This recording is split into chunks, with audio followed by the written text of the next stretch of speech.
I made $50 million over 6 years and still went bankrupt. Don't let this happen to you. This is Pocket Watching with JT. Hey, Pocket Watchers, we have a question. They say, hey, JT, can you explain MC Hammer going broke? I never understood how he went through so much money. Thanks. You know what? This is a great question. I really love this question because as a pocket watcher, as the pocket watcher, I always prefer to learn financial lessons by watching the mistakes of others. See, if you can watch the mistakes of somebody else and still get the lesson, then you're better off. So let's do that today. Let's do a bankruptcy breakdown. But before we can even get to that, I have to explain first who MC Hammer was. See, there's a lot of kiddos out there, some young bucks, and maybe you don't fully understand who this man was. See, to appreciate how big of a star MC Hammer was, I personally believe you had to be born in the 80s or maybe the late 70s to understand who MC Hammer was. Get this now. MC Hammer, as a rapper, as an artist, was probably one of the biggest things that ever hit the scene. For the time that he was hot, he was the hottest thing smoking, right? As a rapper, he was the very first rapper to sell 10 million records. So he had a diamond record, right? He was the very first one to do this in the 90s. He won Grammy Awards. He had ridiculous sales. You're talking about more than 50 million records sold. And on top of all of that, for a kid that was born in 1983, the man had his own Saturday morning cartoon that I actually watched. And you know what?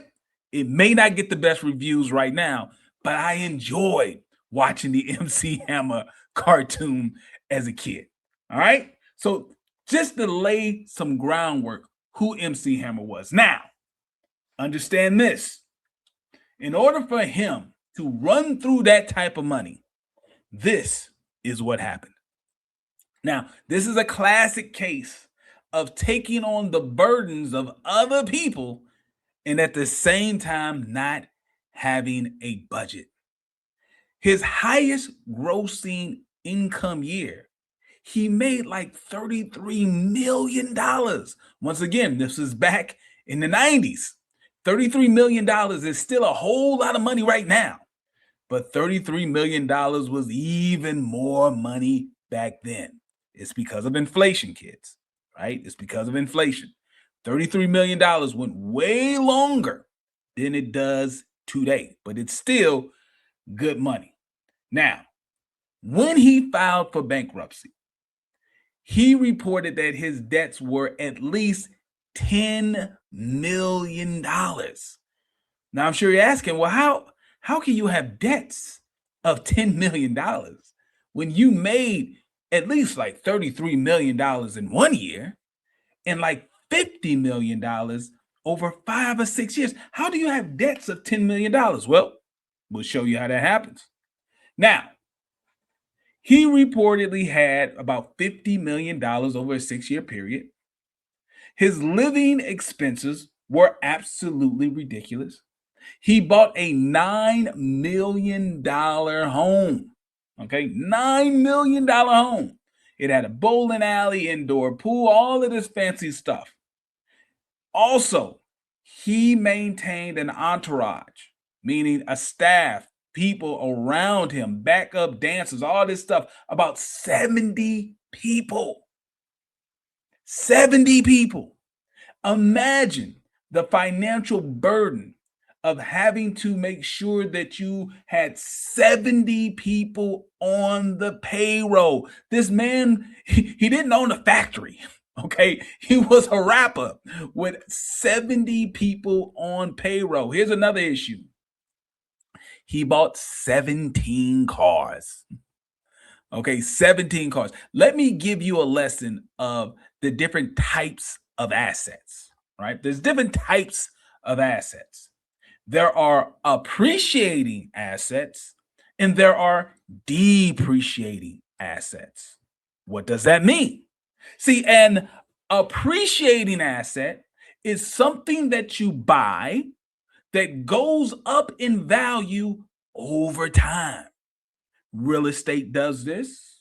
Stocks and bonds usually do this, depending on the situation. What does not usually go up in value are personal use assets, like a car. Unless that car particularly becomes like a classic car, buying a car is not an appreciating asset. It goes down in value. In fact, the second you pull off the car lot, when you buy that new car, that car is worth less than you just signed on the dotted line, most likely to debt. Most likely you didn't buy that car in cash. You got a loan. The second you pulled off the lot, now it is worth less. So he bought a lot of depreciating assets, and his appreciating asset was a personal use home that's not making you money. Now, if he would have bought like an apartment complex for some of these 70 people to live in, he would have had rental income coming in. It would have been a better situation.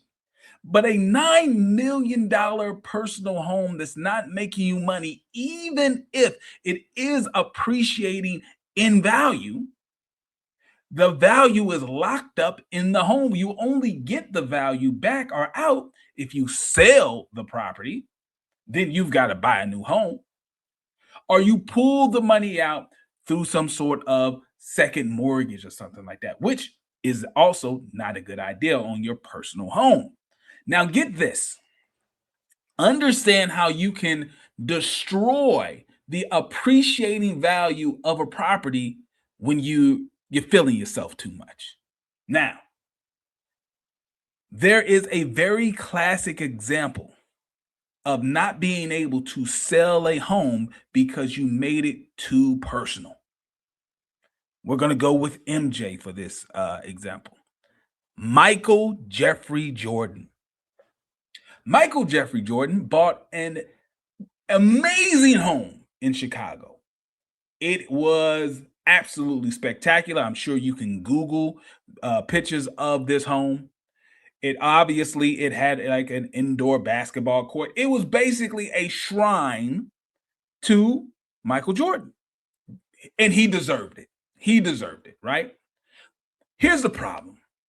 That house, when he attempted to sell the house, that house went for years not being able to be sold. Why? I thought real estate goes up in value. Why would it be so hard to sell that home? See, when you personalize a home in the way that I'm sure MC Hammer did and the way that Michael Jordan did, you are putting a burden on the new buyer, because most likely the new buyer of that home does not want your initials all over the house. They don't want your pictures and portraits all like the things that you've done to that house. You carved your face in the wall, whatever it is that you did. You like that. But the new buyers will have to do something different. They have to now invest money into the home to change it from being your personal temple to yourself to a home that they can either live in or a home that they can then flip and sell to someone else. So that's how you turn an asset like real estate that is normally appreciating, meaning it goes up in value over time, to a depreciating asset. You threw all that money in, and now it's extremely hard to sell that house. I believe also Mike Tyson's house that 50 Cent bought, another great example of thinking that you're buying an appreciating asset, and because it was so personalized, it actually became a liability in your life. So that's one way that can happen. All right, now let's take a look at the debt. His debt totaled about $10 million. Taxes was about $1 million of that. He had almost $800,000 worth of federal tax liens and over $500,000 worth of state tax liens. How does this happen? right? How does this happen? Well, this happens because you fail to properly budget, meaning you're spending money that you should be putting off to the side to pay taxes. And then when you take a look at the other source of his debt, he owed millions of dollars to lawyers and producers and other people. So hold on. If you're not paying the lawyers and the accountants and everything, there's a high probability that you're probably going to owe taxes. High probability in that. So personal use assets that are going down in value, not paying your taxes, it will happen every time.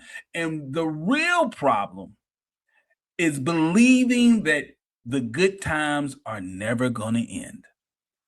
You believe, for whatever reason, that you will never make less money than you're making right now. Now, see, we can sit back and laugh and think it's funny that a person like MC Hammer, who was making multiples of millions of dollars every year, to think that he would continue to make 10, 15, 20 million dollars a year for the rest of his life. That's insane. It's ridiculous. But what about your own life? Maybe you need to flip the mirror around and look at yourself. How are you currently spending your money? Are you spending your money as if you're going to always make that $85,000 a year, or always make that $150,000 a year, or whatever it is? Are you properly budgeting so that when bad times come, when you get laid off, you get hurt, you actually have enough money off to the side in an emergency savings fund to carry you through the bad times? Or are you just a mini version of MC Hammer? Are you carrying people in your life who are not actually adding value? Now, I'm sure MC Hammer thought all 70 people who he was paying every month was adding value to the show. I'm sure he thought that. But when the money ran out, I'm sure he started tallying up in his mind, how much value are these 70 people actually bringing to the company? What could I have done with that money that I was paying them and not be in this situation right now? You need to look at yourself right now too, people. What are you funding right now that is actually hurting you? How are you spending your money on things that are either depreciating in value or just a waste of money altogether? What are you doing? You got to use MC Hammer as a learning tool so that you can avoid making the same mistakes. Let's get through this. So he had all of this debt. What type of money did MC Hammer have to actually make to maintain that lifestyle? Let's run the numbers on this. Let's just think about this. Based on the information that was found in his bankruptcy, for him to be able to maintain this 70-person team that he had on payroll, the $9 million mansion, the 17 cars, for him to be able to maintain that type of lifestyle using a very basic 50-30-20 budget. As a financial planner, we generally tell our clients that if you maintain a 50-30-20 budget, you will never go broke.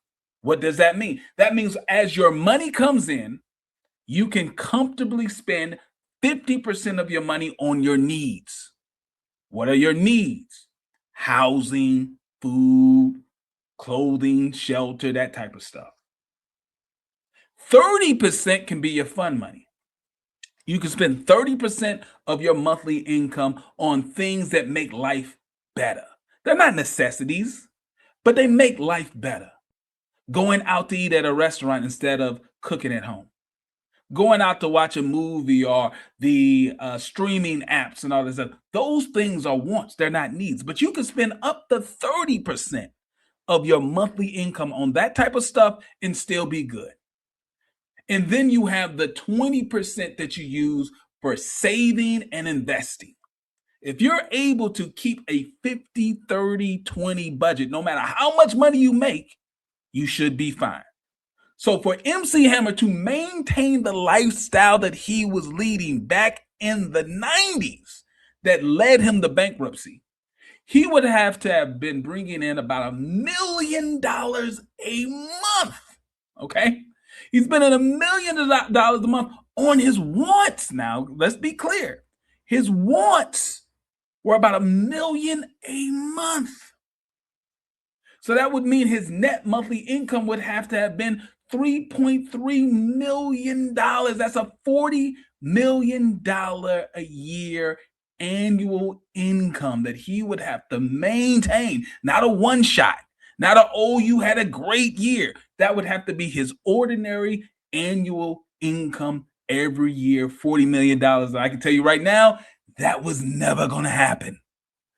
That was never going to happen. And I personally believe if he would have had somebody on his team to break down the numbers in that way, it would have changed his financial habits.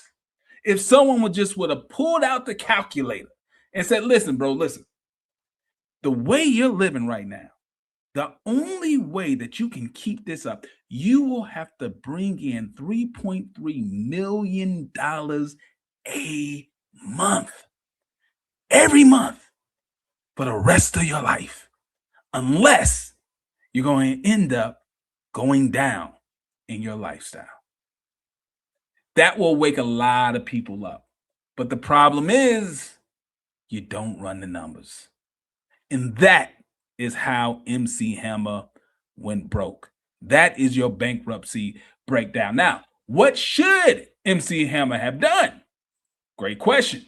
See, MC Hammer, just like you should be following the PocketWatcher 7 money rules. All right. These are 7 rules that keep you financially stable. Will the PocketWatcher 7 money rules make you a multi-billionaire? Most likely not. But it will keep you from going bankrupt, and it will keep you from going crazy under hundreds of thousands of dollars of debt. Rule number 1, budgeting. This is the foundation of any financial success in your life. You have to have a budget. We talked about it before. The 50-30-20 plan will help you stay stable in a crazy financial world. Number 2, you have to have an emergency fund. You have to have a store of cash off to the side that you don't touch unless an emergency pops up in your life. That's 3 to 6 months of your monthly bill money off to the side. Debt planning.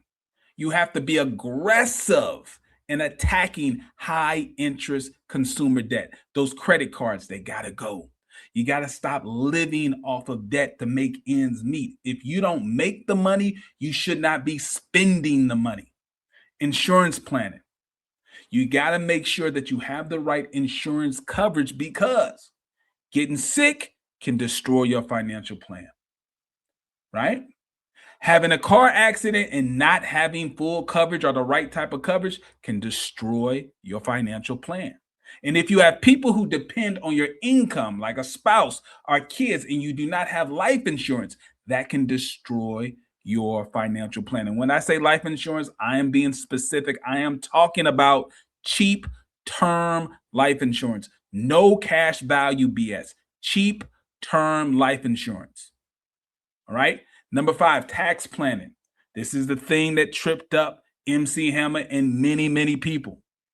You got to make sure that you are budgeting the right way and using the Internal Revenue Code to your advantage. There are many, many rules within the Internal Revenue Code that you can use to pay less in taxes. But this isn't a grift. This isn't a hustle. You don't go to somebody who normally is a beautician all throughout the year, but during tax season, all of a sudden they're a tax preparer. Go find a qualified, licensed, and certified professional who will help you navigate the tax code. Because every dollar that you overspend on taxes is a dollar that you cannot use for step 6, which is wealth planning, retirement planning, investing, putting that 20% of your monthly income to work for you so that when you grow older, you do not have to depend on others to survive. And step 7, the last step, estate planning. Estate planning is how generational wealth actually works. A lot of fake gurus are online talking about, if you buy my course, you will get generational wealth. Well, generational wealth does not exist without an estate plan, because an estate plan is how wealth goes from one generation to the next. If you have no estate plan, what's going to happen is the government's going to dictate where all the wealth that you built over your life, regardless of what that means.